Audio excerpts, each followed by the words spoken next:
Hey everybody, welcome to this episode of Story Edge, and I almost forgot the name of my show. That's good stuff. And here we tell stories that matter for business owners, for busy business leaders who just want to be able to know what are the nitty gritties that I need to know. What will help me? How can we tell stories that will help us grow our business, improve our lives, and just become better at whatever it is we choose to do. Now, I'm here with Brian Casson. I'm excited to do I'm actually excited to do an episode where I'm seeing the person right next to me. So really excited. So Brian, welcome. Yeah, but you're not wearing your mask, eh? Yeah, well, we sanitized before we came in. So Brian of Casson Media. We've been in the same building now 2 years, and you operate with some really big clients, and you really help people improve in their SEO and their Google AdWords. That's what he specializes in. Welcome. Thank you for having me. Yeah, it's obviously we're right next door, and nobody ever knows what each other does. In detail. Marlon just shoves me in the corner, and just as long as I don't complain, everything's good. 100%. So we are an AdWords and SEO based company, and we offer SEO and AdWords training. Everything Google. Don't swear at me with the F word. We don't do the F word at all here at Casson Media. We're purely 100% a Google based company, and obviously with the web design and everything that goes with it to help our clients to achieve ranking. We do a lot of consulting, and for the bigger companies, it's mostly consulting with other people doing the website of it. But generally, we also implementers. One of the few SEO companies in South Africa that not only talks about doing the work, but actually does the work. At the same time. And that's a very, very important point. It's funny, I was speaking to a gentleman not too long ago. So he does a lot of the F word stuff. And the thing is, he shifted his model now to more of a consulting / coaching role. But the whole purpose of that was, which I found interesting when he was telling me, was that he wants to move into that space predominantly because he doesn't want to be accountable for to the results. And I found that it's an easy way to most guys with experience in our industry are moving to a consulting role.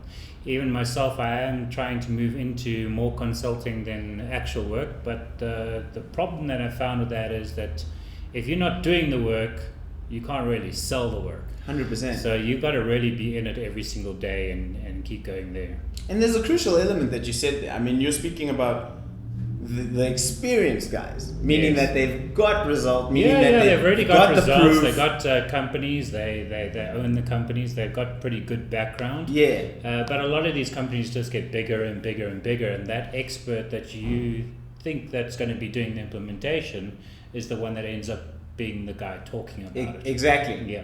And not doing the actual work. So I think it's crucial as a CEO or somebody that does own the company that they keep in it. They keep on going and actually finding the new changes that Google makes, the new things that come up, the algorithm changes. Keep on it. Their team can feed back to them and give them some ideas or something that they might have missed. But they got to keep on implementing. They got to keep on doing the analytics, doing the ads, and so on, working in the account themselves, so that when you sell that service to the client, that client knows that you're capable of doing it. And the great thing about it as well is you can answer the questions because you're the one doing the work. You haven't handed it down to somebody else, and then they have no idea what's happening there. So I mean, this is a crucial element of where we're at right now, because there's a lot of information on the market that you can do this, get Google traffic really quickly, you can get whatever result really quickly, especially when we're talking about SEO. How? And I mean, we wanted to title this and talk about this in the sense that, like, how you can actually get a successful website, get successful traffic to your website, but in a practical, realistic way, not this stuff that these people are selling. There's a big secret to SEO, and I'm going to tell you right now, and all the competition is going to be like, no, don't say it. Well, SEO is you do have to have experience. You can get very fast results in SEO if you had nothing from the start. Okay. So as an example, you've got a brand new website that's never been optimized. You give it to the SEO guy, he changes a few things, deals with some structure, puts in some titles, and your ranking goes up and you think, oh, this guy is fantastic. That's the easy part because you're starting from nothing. Right. So your results are going to go up because you had nothing there originally. But typically SEO is all about structure. So if you do all the right things and tick the right boxes from the start, from the time that you launch that brand new website, it's actually a lot easier than trying to take over a website that's had bad SEO history in the past. Right. It's been dormant, not much has been done on it. So as long as you put in those key elements, we call them handles. So Google has 250, 300 handles. You want to tick as many boxes as you can. Now most SEOs know that doing the title is a box tick. Doing the content on the page is a box tick. Having enough content on the page is a box tick. Structuring your website so that there's parents and children and grandchildren and actually quite a lot of content, those are handles that you want to try and tick.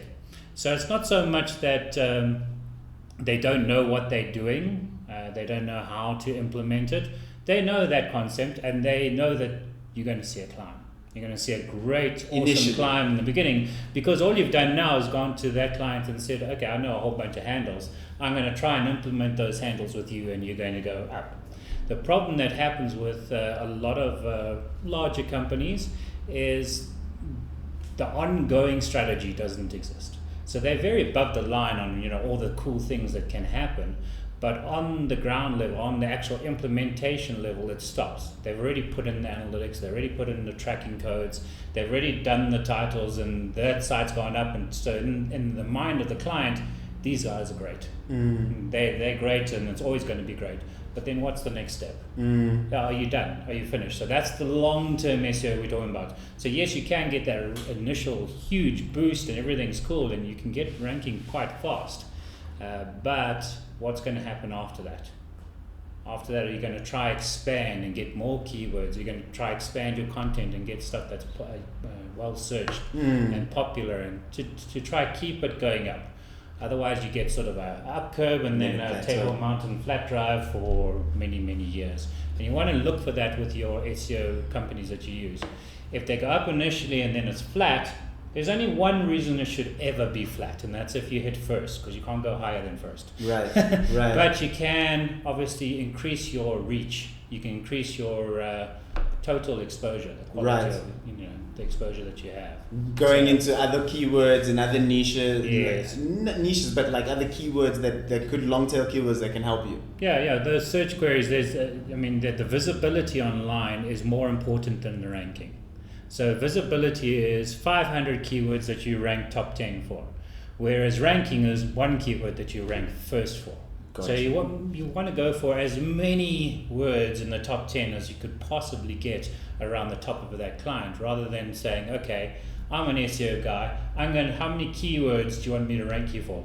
Any SEO company that says how many keywords, run for the hills. Right. It's not about the number of keywords, ever.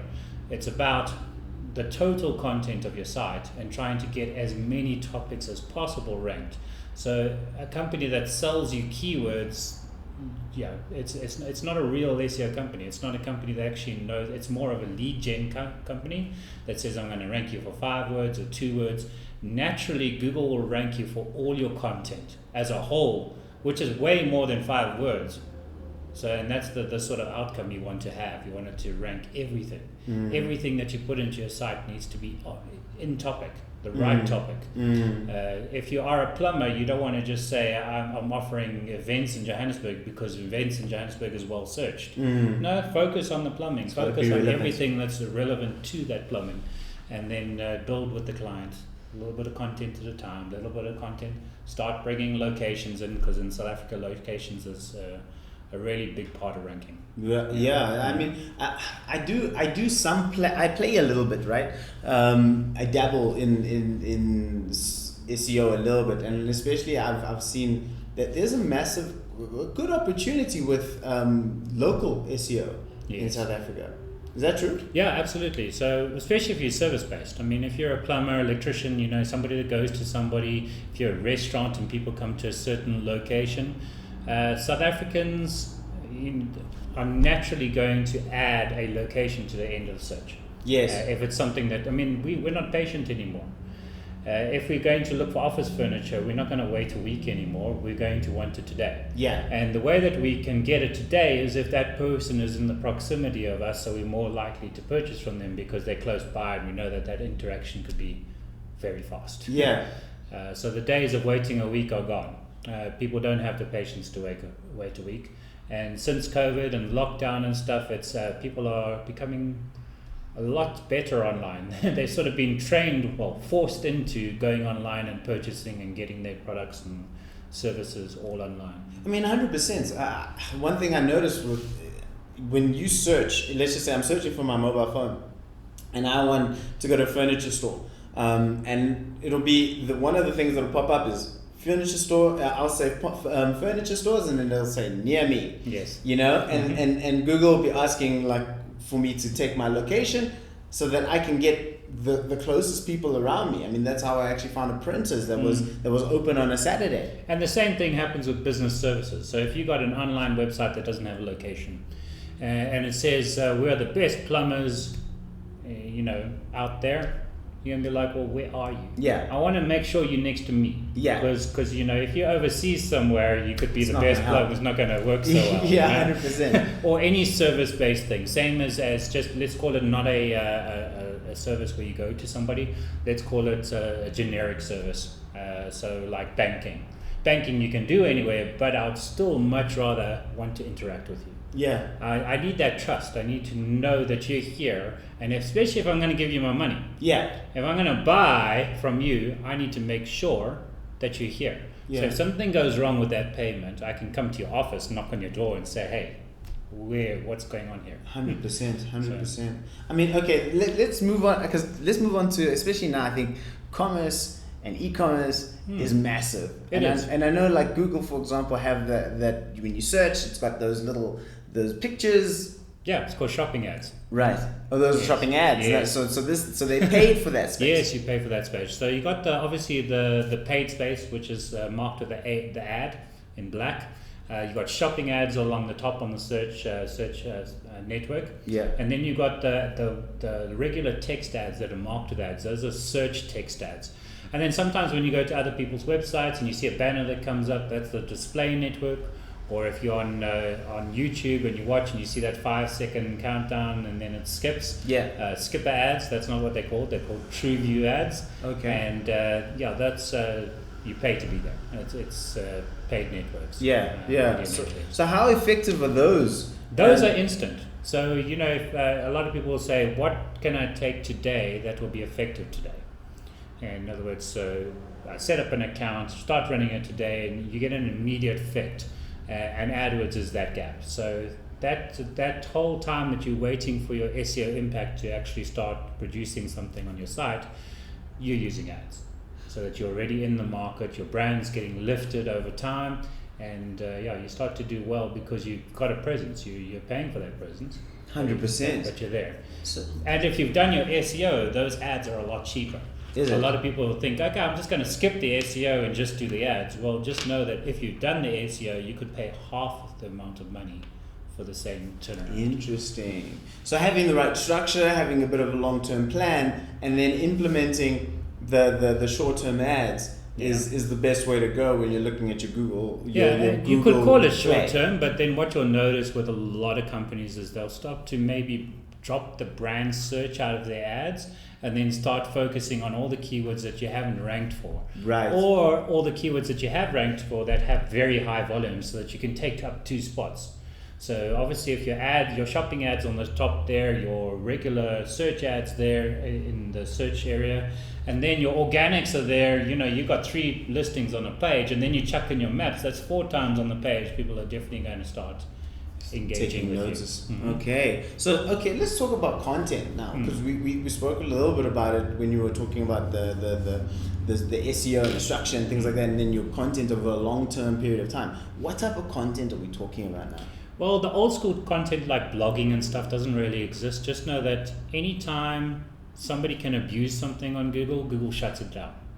So as an example, the keywords meta tag, remember that thing? Yes. Google's never used it. Well, Never used it. It's actually a ploy that a lot of SEOs used to have to say, okay, you need to put all these keywords in your keywords tag, use them to get your ranking. And we're talking about back in Lycos days and Yahoo, and where they may have used keywords, but Google's never used a keyword meta tag. It's more an SEO selling factor. So again, if a company comes to you and says you need these keyword meta tags, that's it. Conversation over, run for the hills. Right. So because they don't use it anymore at all. So yeah. Okay. So then what content would you suggest companies think about, especially, I mean, we're going into 2021 now. Yes. Maybe people can start, entrepreneurs especially, can start thinking about what type of content can I be putting in my content calendar if that was something you were thinking about. Well, there's no real answer, but just remember that Google's a beast, an absolute beast. It's hungry. It wants to eat all the time. So the content that you produce, you have static pages, which is your normal pages like your home, your about us, maybe your services pages. And then you got movable content. Movable content stuff like products that come and go. Yes. Videos that come and go. Blogs that come and go. Podcasts that come and go. Yes. That movable content gets you short-term ranking, but very strong ranking. Your static pages gives you long-term ranking that's quite solid, but those movable content will rank better than it at certain times. So as an example, if you are a moving company in Johannesburg, if somebody says moving in Johannesburg, your page might have a good ranking overall, all year round. Let's say you're in 4th or 5th. But now you go and do a podcast on the best moving tips for Johannesburg. That short-term article, that movable content article, will go above your regular ranking for about 24 hours or up to 2 weeks or so. And then as soon as that article gets stale, it goes down below. And you can identify them on Google with the timestamp. Right. Anything with a timestamp is movable content. Right. It was produced today or in the last 2 weeks or so. It'll say 5 hours ago, 2 days ago, whatever it might be on that timestamp. And that's the stuff that ranks very well quickly after you train Google that you're writing content. And then the long-term content, your static pages, once those have dropped away and the news is gone, then your long-term content comes back. So it's sort of a balancing act. I've got to do movable content, I load some more products, and then my category page comes back. Then I'll load some more products, and then my category page comes back. So you got to sort of play both sides of the content game. Sorry, let me get back to the blogs. The reason the blogs don't do as well is because they're abused. People would go out and get copywriters and they'll write hundreds of content, not very relevant, maybe a little bit relevant to the topic, but the user experience was bad. So people would come there, I don't want to read this long article. I actually want to see the product. I want to see the service itself, not read an article about the service. So about 10 years ago, we could get away with 300-word articles. Then it became 700-word articles. Now, to be effective on blogging, you need about 1,700 words, which is a long article. Yeah. So Google says you better put that effort into that white paper or that study, and we'll rank you on that. But generally, a blog article doesn't do so well anymore. Interesting. So okay, let's talk like real strategy. If I had to think about it, okay, I'm gonna write a 1,700 word article, and then add a video in there from YouTube, linking in. That's relevant, of course. Would that help me? Or you just write the video. So you could get away with a video with 300 words, and that would do quite well. What do you mean write the video? Well, you display, you do your video podcast, whatever it is that you've done, and then you put it onto the page, and then you explain that video that you've just done on the page. And Google will take the transcript of that video, as long as it matches the YouTube channel that you own, you'll get some sort of ranking indication there. The ranking indication may not come from the video itself, or what's inside the content, or there is speculation that they're actually reading the content now. Wow. But it's more about the fact that you're posting something new. You've posted something that's happening today. Yes. And that's what's going to trigger ranking for all your other pages as well as that video that you've just loaded. You have to train Google. If you're posting one video a week, Google's going to expect that one video. It's going to be sitting there like, hey, I know this video is coming now.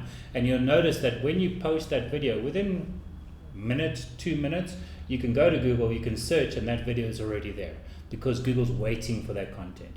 Now, if you don't produce anything, no content for, let's call it 5 or 6 months, there's no reason for Google crawler to come to your site as often because it's like same old, there's nothing here. So you want that movable content, that video, that podcast to trigger Google and say, hey, I've got something. Every day I've got something. I'm modern, I'm up to date, I'm keeping up with the times, I'm showing my clients that I can offer these services or content. Awesome. So you obviously around, so I mean, if I was thinking as a sort of one-man soldier in my one-man team, my business, and I'm trying to improve my Google rankings, the structure and things like that. You teach that in your academy, right? Yes, yeah. In our online academy, which is casson.co/academy, it's called the Casson Academy. We teach everything from start to finish. So we're a full disclosure training company. Obviously, you get some SEOs that want to hide their strategy. Sure. They don't want to tell anybody. We're not that company at all. If you ask us a question as a client or as an outsider, we'll tell you exactly how it should be running and should be going. Yeah. So the academy, we have short videos. Some of them are 2 minutes up to 10, 20 minutes, and they tell you everything. How to set up your ads, how to do keyword research, how to use different ranking programs, and at that time it's relevant. So at the time that we make those videos, it's the most relevant thing within that up to date. Yeah, which is awesome. Because we'll link it up below. But yeah, I think this is awesome, Brian. I mean, okay, so what? I know this is more of a this is a how long is a piece of tape type of question, but how much should I be spending on my SEO if I had to like decide, okay, I'm ranking in Google is one of my important factors for my business. Firstly, how would I decide that? And then secondly, how much should I be spending?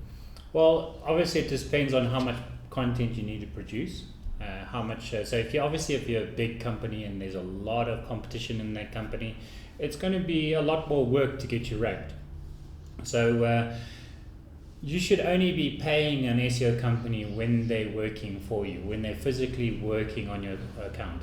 So retainers do work. Retainers work for really big companies, large companies that have a budget and they say, okay, I need you to spend this budget. You can put a little bit into ads, you can put a little bit into doing your organic and your work on the site and consulting. All those parts need to still happen. Yeah. But for a small, mom-and-pop, medium-sized business, it shouldn't be retainer-based. It should be pay-as-you-go based. Because what happens with the retainers is there's only so much you can work. Sometimes in a month, Google might have 20 changes and you need to apply those changes. Other months, there's nothing, no changes. So why should the client be billed when nothing is happening on that particular month? Awesome. So those sort of pay as the service is needed might be a better structure for the medium and smalls than to have a retainer. But then how would you structure that? How would you know? I mean, we would know you're doing your business, right? So you wouldn't really know when changes are being implemented. Yeah, that's the problem with the retainers is you're paying, let's call it 5,000 Rand a month to your SEO company. What did they do for that month? They'll come to you with reports and feedback, but there's a natural progression on brand. So as you go and your name gets out there, you're going to have a natural organic rise. Now, They could be doing absolutely nothing. Yeah. They did all the work in the beginning, and now for the next 5 years that they are your client, you're getting that nice rise, but that's just your brand getting stronger. Yes, they could have some strategy, and that could be playing away, but it's more consulting, not so much on the ground work after a while. The nice thing with the pay-as-you-go option is, as you need something, I'm going to come to you and I'm going to say, well, we think that you should do a video. This video should be around this topic. We'll help you produce that video. That video is going to cost you X. Your content's going to cost you X. And you're going to know right there what was done. Then I'm going to come and say, okay, we need to track that. So hopefully you've got some sort of tracking software that we're going to be running, and that's going to be costly. So every time we do something, you know exactly what we do. There's a history, almost like an e-commerce shopping cart of what's been done. So you can go back and say, okay, I did keyword research 3 months ago. Maybe I need to do it again because new competition's moved in. Okay, I'll buy it again, and then you know exactly what happens as you go. Right. So I guess a good question to ask if you have someone on retainer is what happened this month. Yeah. Exactly. What did you do this month? Because I got the analytics, which most of the CEOs don't understand anyways. Yes. So it's like, okay, so we got all this, but what did you actually do this month? Yeah, I mean, analytics reports and that sort of stuff is automated. Yes, exactly. So you don't actually have to do most of that anyway. It just produces that. And obviously, there is the factor that some people are highly skilled, and they should be paid for those skills. Yes. Okay, so if you are on retainer and you have a highly skilled SEO person, you're not really, the concept of when you're paying them gets confused. So when you pay 30,000 Rand a month for a year, just know that if you were to pay once, it's actually the year fee you would have paid, but most people will space that over a year. Sure. So they might not be doing everything per month because you couldn't afford it as a company to have a 230,000 Rand once off. Yes. So they'll say 30,000 Rand a month to cover their knowledge that they have over a scope of time. That makes sense too. I mean, I know I used to do that, especially with certain people that couldn't really pay for their website up front. But I know my work is done right in the beginning. Yes. So okay, we'll push it out, but then you'll over a retainer basis, you'll service the that, and then it will include certain. And you're sort of paying for the experience more than what they're implementing. You're paying 100%. for the fact that they're going to pick up something new if something new happens. 100%. They're going to pick up if there's a huge trend. They're going to pick up, and you're actually paying them almost like insurance. You're paying them on the fact that okay, I'm going to cover this. I'm going to pick up on it. It's modern, it's trendy. I'm going to make sure that I cover it. Awesome. So you just got to be transparent with your client. Are they paying you as a consultant, somebody that they know that they can trust and implement and get everything done, or you're paying them for the services? Yeah. If you're paying for services, then they better be giving you a list of some sorts, a calendar, a schedule of all the things that they're implementing. There's no need to hide SEO anymore.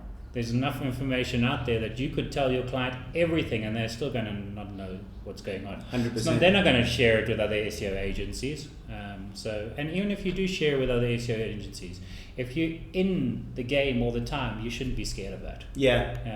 Go ahead, share. No, 100%. And I think this is where we're going with many industries in the world now. It's like, because the information's out there. Yeah.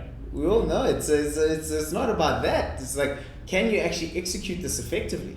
Yeah, you got to try and test it, because there's 100 versions that say it's good for you, and there's 100 versions that say it's bad for you. So unless you try it for yourself in that particular industry, we don't actually know what the answer is going to be. So a lot of SEO is based on trial and error.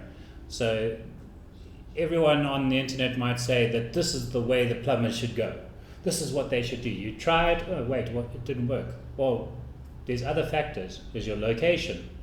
It could be an American story that's saying this and it works for the Americans, but it doesn't work for the South Africans because we say things and do things in a different way. So reading online is great, but until you actually implement that strategy, you won't know whether or not it works. And believe me, with our clients, we fail on a lot of strategies. Sure. But you also win on a lot of strategies, and you get growth over a period of time. Oh, that's brilliant. That's brilliant. Brian, thank you very much. This was awesome. Great insights into SEO and marketing. I mean, Brian works with some big companies in this country and has helped a lot of people. So yeah, it's definitely someone you'd want to connect with. Definitely someone you want to whose brain you like to pick. You do also do courses, right? Yeah, we do in-person courses. We do online courses for companies and agencies. We've trained a lot of agencies in South Africa. And then obviously we got the small and medium size companies where somebody will come and say, I've got a company, I'm running it myself, I'm doing the ads myself. or we'll train you how to do it. We don't always say to them, hey, give it to us. Yeah. In some cases, clients will say, I don't want to do it myself, and then we would start to implement our own plans. But most times I try to encourage them to do themselves. If they fail as themselves, at least they have an understanding of what's going on. Yeah. We've loaded it into them, so when we do take over their services, they know that this isn't just a tick a box one thing. I like to give them that experience first and say, it's not just an easy process that you can learn in 5 minutes. No, There's a 100%. lot of experience that goes into it. So I try to train them first, let them try it themselves first. I give them all the materials, the videos, everything that they need to try and learn it themselves. And then when it gets too hard, then they can come to us. Awesome. Cool. Cool. Thanks, Brian. Have Thank an you. awesome day. Awesome. Cheers, Thank you, Brian. That was great.